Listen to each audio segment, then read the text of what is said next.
कि हमारे सभी प्रखंडों में 292 जो प्रखंड है, ये सभी प्रखंडों में हमारी समितियां पूर्ण करनी है। हमारे लगभग 3000 बन गए और वो हिंदुस्तान समाचार हमारा एक न्यूज एजेंसी चलता था, उसके संस्थापक थे, उसके एडिटर के रूप में दुनिया भर में प्रवास करके जब भारत लौटे तो भारत में हिंदुओं की दुर्गति थी, विदेशों में भी हिंदुओं की बहुत दुर्गति थी। उन्होंने केसरी में 2-3 लेख लिखा कि इस तरह से हिंदुओं की दुर्गति दुर्दशा है, तो हिंदुओं को एक संगठन खड़ा करना चाहिए, क्योंकि मुसलमानों को लुक आफ्टर करने के लिए OIC है, ऑर्गेनाइजेशन ऑफ इस्लामिक कॉन्फ्रेंस, ईसाइयों की रक्षा करने के लिए वेटिकन है और चर्च ऑफ इंग्लैंड है, हिंदुओं की रक्षा के लिए कोई नहीं, हिंदू अनाथ है। ऐसा उन्होंने उस समय आर्टिकल लिखा। उसके बाद BG देशपांडे जो थे, हिंदू महासभा के नेता थे, उन्होंने भी ऐसा आर्टिकल लिखा। वो गुरुजी गोलवलकर से मिले भी, तो गुरुजी ने कहा कि ये होना तो चाहिए, अच्छी बात है, लेकिन ये नॉन पॉलिटिकल होना चाहिए, कोई राजनीतिक प्रयास नहीं होना चाहिए। उसी समय क्या हुआ, गुरुदेव स्वामी चिन्मयानंद जी महाराज अमृतसर के एक वेदांत सम्मेलन से दिल्ली लौटे थे। मैं बता रहा हूँ, कई बार गलत चीज में भी अच्छा हो जाता है। उनको बुखार लग गया, दिल्ली में फीवर हो गया, और बुखार में 7-8 दिन दिल्ली में रेस्ट कर रहे थे, पड़े उनके मन में आया, उन्होंने एक आर्टिकल लिखा तपोवन प्रसाद में नवंबर 1963 में वर्ल्ड हिंदू काउंसिल के नाम से, कि हिंदुओं को ऐसा संगठन बनाना चाहिए। उसका डिटेल मैं उस पर आज नहीं लूंगा, बहुत समय लग जाएगा। अब वो आर्टिकल पढ़ा, उन्होंने बोला सबको लिखा, सब लोग सुझाव दो। उन्होंने कहा ये सम्मेलन दिल्ली में होना चाहिए या कलकत्ता में होना चाहिए, सब उन्होंने सब लिखा। अब देखिए 3-4 साल से चर्चा चल रही थी कि विष्णु परिषद जैसा संगठन होना चाहिए, लेकिन स्वामी चिन्मयानंद जी महाराज का आर्टिकल ट्रिगर पॉइंट था ना। गुरुजी ने फिर दादा साहब आपके को बुलाया, भाई दादा साहब आपने 2-3 साल पहले लेख लिखा था, इसका समय आ गया है, इस पर देखो कुछ करने का है। उसी समय एक और घटना हुई, दादा साहब घूमने गए इधर सब जगह लोगों से मिलने। एक Kapil Dev ji Dwivedi, doctor Kapil Dev Dwivedi Trinidad and Tobago से, वहां के मेंबर पार्लियामेंट थे, भारत से आए, भारत सरकार के लोगों से मिला कि भाई वहां हमारे धर्म का बड़ा खतरा है, नौजवान भटक रहे हैं, धर्मांतरण हो रहा है, क्योंकि उन देशों में जिसको आप वेस्ट इंडीज बोलते हैं, जहाँ क्रिकेट वाले आते हैं हमारे खेलने, वो ट्रिनिडाद टोबैगो, गयाना, सूरीनाम, वहां जो आजकल कैरिबियन बोला जाता है, वहां क्या था, हिंदुओं को जो हिंदू तरीके से जिसको कहते हैं शादी विवाह का मान्यता नहीं थी, या चर्च में जाके शादी करोगे तभी मान्यता होगी।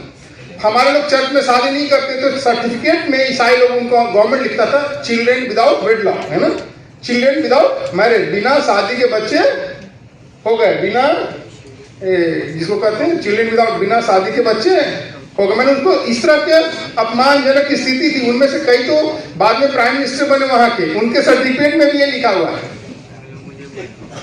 आपको बता रहा हूं, एक और घटना हुई उसी ट्रिनिडाद टोबैगो में, उससे माने की बता रहा हूं कि एक व्यक्ति थे, वहां मंदिर हमें बनाने नहीं देते थे ईसाई लोग, तो एक व्यक्ति थे शिवदास, उन्होंने समुद्र किनारे, हाँ आपको बता रहा, कोई छोड़ेगा?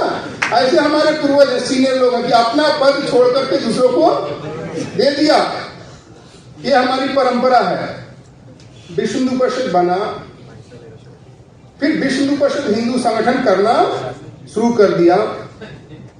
1969 में एक कर्नाटक का उडुपी का हिंदू सम्मेलन हुआ, बड़ा ही सम्मेलन था उडुपी का। वहां पहली बार सब संतों ने, शंकराचार्य इकट्ठे हुए और घोषणा क्या किया, हिंदव सोदरा सर्वे, सब हिंदू भाई भाई हैं। ये जो आज स्मारिका छपा है ना, रिलीज किया, उसके पहला नाम नीचे लिखा हिंदव सोदरा सर्वे, न हिंदू पतितो भक्त, कोई भी हिंदू पतित नहीं है, गिरा हुआ नहीं है, अछूत नहीं है। मम दीक्षा हिंदू रक्षा, हमारा संकल्प है दीक्षा कि हम हिंदू की रक्षा करेंगे। मम मंत्र समानता, अरे हम सब बराबर है, ये वहां पर घोषणा हुई। पहली बार हुई कि सभी शंकराचार्य साधु संतों ने मिलकर के हिंदू समाज में विभेद को समाप्त कर समानता का आधारित का घोषणा किए। सबसे पहला विष्णु परिषद का बहुत बड़ा अचीवमेंट था समाज में, तीसरे की घोषणा हमारे लोगों ने किया। अब उसके बाद आप सब जानते हैं मीनाक्षीपुरम की घटना हुई थी तमिलनाडु में, जहां एक गांव पूरा मुसलमान बन गया था। वो भी हिंदू समाज को बड़ा उद्वेलित करने वाला था। उस समय हिंदू समाज को जागृत करने के लिए जिसका सतीश जी ने उल्लेख किया वो था 1983 का एकात्मता यात्रा, जिसमें गंगा माता, गौ माता और भारत माता तीनों को लेकर पूरे भारत में एकात्मता यात्रा चलाया गया।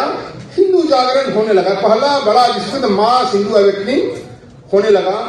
1984 में प्रथम धर्म संसद हुआ विज्ञान भवन में, जहां पर संकल्प लिया गया कि हमें राम जन्मभूमि, कृष्ण जन्मभूमि और काशी विश्वनाथ को मुक्त कराना है। और धर्म स्थल मुक्ति यज्ञ समिति, राम जन्मभूमि मुक्ति यज्ञ समिति की स्थापना हुई और उसके अध्यक्ष बने आज के योगी जी के गुरु महंत अवैधनाथ जी महाराज, उसके अध्यक्ष बने। वहां से राम जन्मभूमि आंदोलन शुरू हुआ। विष्णु परिषद ने राम जानकी रथ यात्रा शुरू की। राम ताला खुलवाने की पहला उल्लेख था कि राम जन्मभूमि पर ताला लगा था, उसका ताला खुले। इंदिरा गांधी की हत्या हो गई तो यात्रा रोक दी गई। बाद में हनुमान जी की कृपा से ताला खुल गया, ताला खुल गया। फिर अब ताला तो खुल गया, अब हमें वहां पर राम जन्मभूमि के ऊपर राम मंदिर बनाना है। तो हिंदू समाज को आह्वान करने के लिए सबसे पहले वहां शिला पूजन का आयोजन किया गया, है ना। योजना बनाई कि हर गांव से हर हिंदू एक ईंट पूजा कर करके अयोध्या में भेजेगा। और एक कार्यक्रम भारत के लगभग 2.5 लाख गांव में हुआ, देश विदेश में हुआ। इतना बड़ा हिंदू जागरण हुआ। उस जमाने के, मैंने बाद में तो हिंदूवादी बन गए, उस जमाने के सेकुलर थे गिरिलाल जी जैन, उन्होंने अपने टाइम्स ऑफ इंडिया में लिखा राम शिला पूजन के बारे में, it is a stroke of A genius. ये जो कोई जीनियस आदमी है जिसने योजना बनाया, पूरे हिंदू समाज को जगा दिया। ये उस दिन उसका सारा घमंड तोड़ते हुए बाबरी स्ट्रक्चर पर चढ़ गए और भगवा ध्वज लगा दिया। पहली बार ऐसा होता है, हिंदू जो कहता है वो करता है, हिंदू जो कहता है करता है। उसके पहले एक और चीज बताऊं, अच्छा आपको जानकारी के लिए, जब ये सब चल रहा था तो मुसलमानों ने घोषणा की हम लॉन्ग मार्च करेंगे, लॉन्ग मार्च, हम अयोध्या मार्च करेंगे। हमारे हिंदू समाज उसी समय बजरंग दल का नया नया गठन हुआ था, इस लॉन्ग मार्च को रोकना है। तो अयोध्या के चारों 100 किलोमीटर के परिधि में बस रोड सब जगह हमारे मोर्चे बंदी लग गई। और कोई भी आता था उसको चेक करके ही जा सकता था, बुर्का भी उठा करके देखते थे कोई नकली तो घुस नहीं गया। और मुसलमानों का लॉन्ग मार्च फेल हो गया, मुलायम सिंह का अहंकार तोड़ दिया। और आप सब जानते हैं, फिर बाद में 6 दिसंबर को बाबरी मस्जिद का डिकंस्ट्रक्शन हो गया। डिकंस्ट्रक्शन, आप जानते हो, मैं डिकंस्ट्रक्शन शब्द प्रयोग कर रहा हूं। डिकंस्ट्रक्शन हो गया, हमने तोड़ा नहीं भाई, डिकंस्ट्रक्शन हो गया।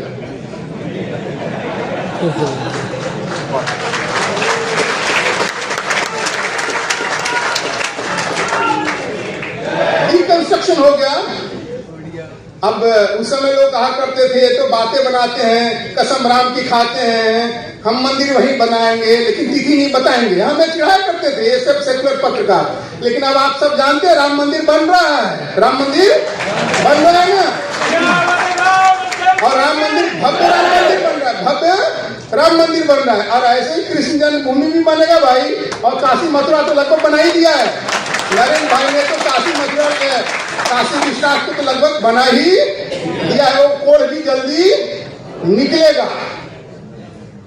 अब कहोगे कि इतना तपस्या हिंदू समाज आप जैसे कार्यकर्ताओं ने किया, इसके कारण से हिंदू जागरण हुआ, सब साधु संत समाज श्रेष्ठ सब इसमें शामिल हुए। छोटा मोटा ये सारा उपलब्धि नहीं है, केवल ये सारा हम काम किए, केवल राम जन्मभूमि आंदोलन का ही काम नहीं किया।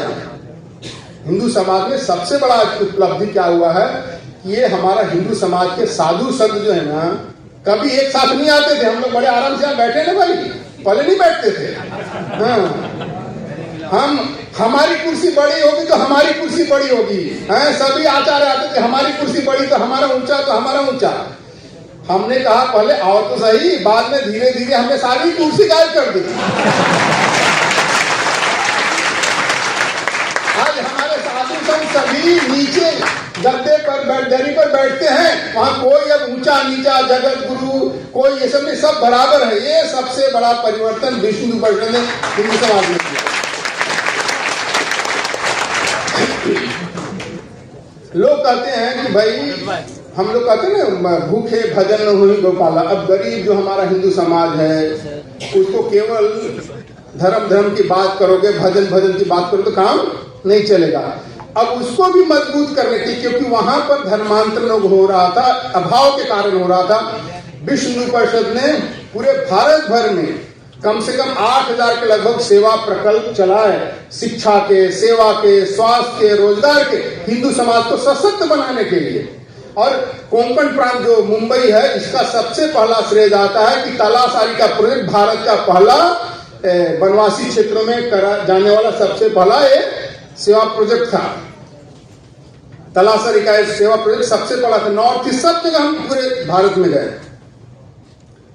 एक और चीज, आर्य समाज ने हिंदुओं का घर वापसी का प्रारंभ किया, जिसको शुद्धि कहते थे। जो हमारे किसी कारण से मुस्लिम जमाने में ईसाइयों के प्रलोभन से, दबाव से हमारे लोग ईसाई बन गए थे, मुसलमान बन गए थे, तो वन वे ट्रैफिक हो रहा था। आर्य समाज ने शुरू किया, अच्छा प्रयास किया, लेकिन बाद में स्लो हो गया था। विश्व हिंदू परिषद ने इस ट्रैफिक को वन वे ट्रैफिक नहीं, डबल वे ट्रैफिक कर दिया। अब हमने शुद्धि करना शुरू कर दिया। और आपको बताऊं, इन पिछले 40 सालों में कम से कम लाखों की संख्या में हमने मुसलमानों को और ईसाइयों को हिंदू धर्म में घर वापस लाया। हम इनका कन्वर्शन नहीं करते हैं भाई, अपने घर वापस लाते, इसलिए हमारे घर वापसी का काम है। और ये घर वापसी काम आप सब कार्यकर्ताओं का सहयोग से तेजी से बढ़ रहा है। मैं अभी 15 दिन पहले लेक्चर दे रहा था दिल्ली में कि हमारे कार्यकर्ताओं की तपस्या और हमारे व्यापारियों का पैसा 1 रुपया जो है ना, ईसाइयों के 1000 रुपए के बराबर मुकाबला करता है। ऐसा आपकी तपस्या और उनका धन का सहयोग है, इसके कारण से इतना बड़ा एफर्ट चल रहा है। हिंदू कमजोर है, यह भी मान्यता ढह गई है। आज हिंदू संगठित हो गया है, आज हिंदू इकट्ठा हो गया है, आज हिंदू खड़ा हो गया है। तो ये सब विश्व हिंदू परिषद के माध्यम से, विश्व हिंदू परिषद तो आप ही का संगठन, आप सब कार्यकर्ताओं की तपस्या सहयोग से हिंदू समाज का संगठन आज खड़ा हो गया है। दुनिया में हिंदू गर्व से कह रहा है कि हिंदू है। ये जो बहुत सारे हमारे कथाकार, प्रवचनकार अपने आप को हिंदू नहीं कहते थे ना, आप देखो अभी इंग्लैंड का प्रधानमंत्री मुरारी बापू की कथा में आके कहता है कि बापू मैं अब हिंदू के रूप में आया हूं। ये वही बापू है जो अली मौला अली मौला अली मौला करते थे, है ना। ये सब जो है ना हिंदुओं के जागरण का असर है। आप सब कहते हैं विष्णु परिषद क्यों राम जन्मभूमि हिंदू, हमने राम सेतु का भी आंदोलन किया, आप सबको पता है ना। ये आजकल बड़ा जनेऊधारी हिंदू बन रहा है, हवन कर रहे हैं, कहीं पर चढ़ावा डाल रहे हैं। इन्होंने ही कहा था कि राम काल्पनिक है, राम की मान्यता नहीं है। जब हम लोगों ने आंदोलन किया, चक्का जाम किया और राम सेतु तोड़ना चाहते, तोड़ने से रुक गया। ये विश्व हिंदू परिषद की आप लोगों की पहल के कारण तपस्या का फल है। और सबसे बड़ी चीज है कि राम जन्मभूमि का और हिंदू समाज को जागरण हुआ, संगठन हुआ, हर समाज इसमें विश्व हिंदू परिषद एक इंस्ट्रूमेंट है, साधन है। विश्व हिंदू परिषद आकाश से टपक के आया हुआ नहीं है, आप लोगों के बीच में आपका ही संगठन है, उसकी तपस्या साधना आप लोगों का मेहनत बल से। भारत में दूसरा सबसे बड़ा परिवर्तन क्या हुआ, राजनीतिक पुनर्जागरण बहुत बड़ा हुआ। जो उस समय राम का हम लोग नारा लगाते थे, जो नहीं है राम का वो नहीं हमारे काम का है। जो राम जी का काम करेगा वही देश पर राज करेगा। और वही हुआ ना। भारतीय जनता पार्टी राम जन्मभूमि आंदोलन में सहयोग किया, 2 सीट से 303 तक पहुंच गई ना। अटल जी की सरकार बनी, आज लगभग 9-10 साल से 2 बार अटल जी की सरकार बनी। ये सब यही आप लोगों की तपस्या, मेहनत, हिंदू समाज के जागरण का परिणाम है कि ये जो पहले हिंदुओं को गाली देते थे, आज उनको कहना पड़ रहा है कि वो भी हिंदू हैं। तो विश्व हिंदू परिषद इतनी यात्रा में, तपस्या में यहाँ तक पहुंच गया है। अब आप लोगों को और अभी इतना काम, जैसे स्वामी जी ने कहा, अभी बहुत काम बाकी है। अभी तो हम गड्ढे से बाहर निकले हैं, गड्ढे से बाहर निकले। अभी तो हमें मल्टी स्टोरी बिल्डिंग खड़ा करना हिंदू समाज का ताकत और सॉलिड, जिसको कहते हैं ना, डॉक्टर हेडगेवार कहते थे हमें ऐसा संगठन खड़ा करना, ऐसा हिंदू समाज खड़ा करना है जो चंचू प्रहार करने वाला जो है ना, अपनी प्रहार क्षमता खो दे, है ना। तो शत्रु जो हम पर प्रहार करता है, वो हम पर अटैक करता है ना, तो उसकी प्रहार क्षमता ही खो जाए। इसलिए हम कहते हैं अपने वर्ल्ड हिंदू कांग्रेस, जो हम कहते हैं, सिराज जी ने वर्ल्ड हिंदू कांग्रेस की बात करते हैं, मैं वहां 2 लड्डू देता हूं। एक लड्डू देता हूं प्रेजेंट स्टेट ऑफ हिंदू, जो सॉफ्ट लड्डू है, और मुंबई में कड़क लड्डू भी होता है, मुंबई वाले मुंबई में बनता है। उस लड्डू को मैं बांटता हूं कि देखो फ्यूचर हिंदू समाज ऐसा, हमें ऐसा हिंदू समाज बनाना है ना। इन्हीं शब्दों के साथ मैं आप सब कार्यकर्ताओं को, समाज के लोगों को, सहयोगियों को साधुवाद देता हूं कि आप सब इसी निष्ठा भावना से विश्व हिंदू परिषद काम में लगे रहिए। 60 साल हुआ, भविष्य में हिंदू समाज को और आगे बढ़ाना, ताकतवर बनाना, शक्तिशाली बनाना। श्री अरविंदो का बड़ा वर्ड है जो मैं बार बार याद करता हूँ, country whose young men are inspired by glory past. ऐसा देश जिसके नौजवान अपने पूर्वजों पर गर्व करते हैं, inspired by glory past, pain of present, वर्तमान में परिश्रम करते हैं, ड्रीम फॉर फ्यूचर, और भविष्य की कल्पना, अच्छे उज्जवल भविष्य की कल्पना करते हो, आगे बढ़ते हैं। इसी शुभकामनाएं आपको, नमस्ते।